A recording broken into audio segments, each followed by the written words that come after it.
প্রশান্ত আস্তে আস্তে আস্তে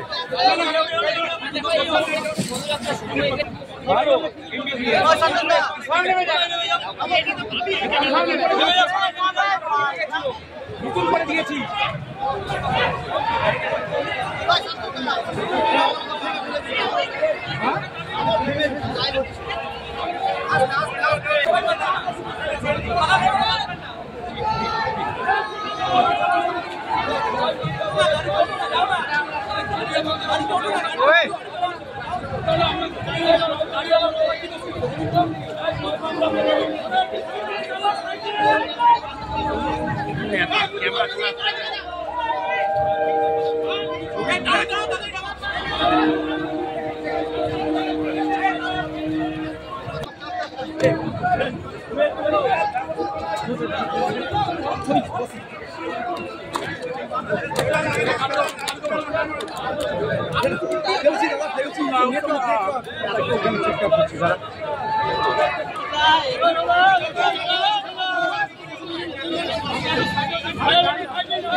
চলো নেগো নেগো নেগো নেগো নেগো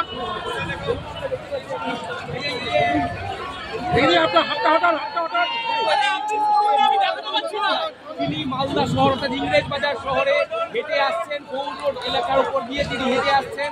তোমাকে বলে রাখি কিছুক্ষণ আগেই তিনি মালদা পুলিশ লাইন মাঠে নামেন তার এবং তারপর সেখান থেকে তিনি হাঁটতে শুরু করেছেন এবং তার সাথে রাজ্যের বিভিন্ন বিরাট রয়েছে। মালদা জেলা মুখ্যমন্ত্রী এই পথ ধরে হেঁটে তিনি যাবেন মালদা জেলা সংস্থার মাঠে, সেখানে প্রশাসনিক যে সুবিধা প্রদান অনুষ্ঠান সেই অনুষ্ঠানে যোগদান করবেন এবং এই যে তার যে যাত্রা পথ তিনি যে পথ ধরে যাচ্ছেন সেই পথ ধরে কিন্তু আমরা দেখতে পাচ্ছি বিভিন্ন মানুষ যারা পথ চলতি দাঁড়িয়ে রয়েছেন তাদের সাথে কথা বলছেন, করছেন এই ধরনের ছবি। এমনকি একটি সেখানে প্রণাম করেন এবং সেখান থেকে শিশুরা রয়েছে তাদের সাথেও কথা বলছেন মুখ্যমন্ত্রী। রাহুল গান্ধী প্রবেশ করেছেন হরিশ্চন্দ্রপুর হয়ে তিনি।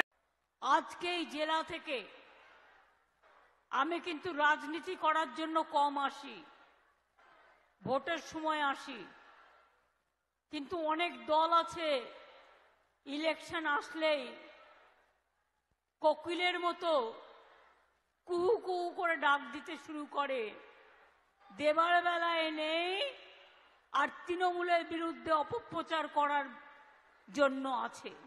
আমি তাদের ধিক্কার জানাই এবং বিজেপির সাথে আমাদের যে লড়াই চলবে আমরা একাই লড়ব। বিজেপিকে কেউ যদি ভারতবর্ষে পরাস্ত করতে পারে সেটা তৃণমূল কংগ্রেস করতে পারে, আর কেউ করতে পারে না মা মাটি মানুষের সরকার।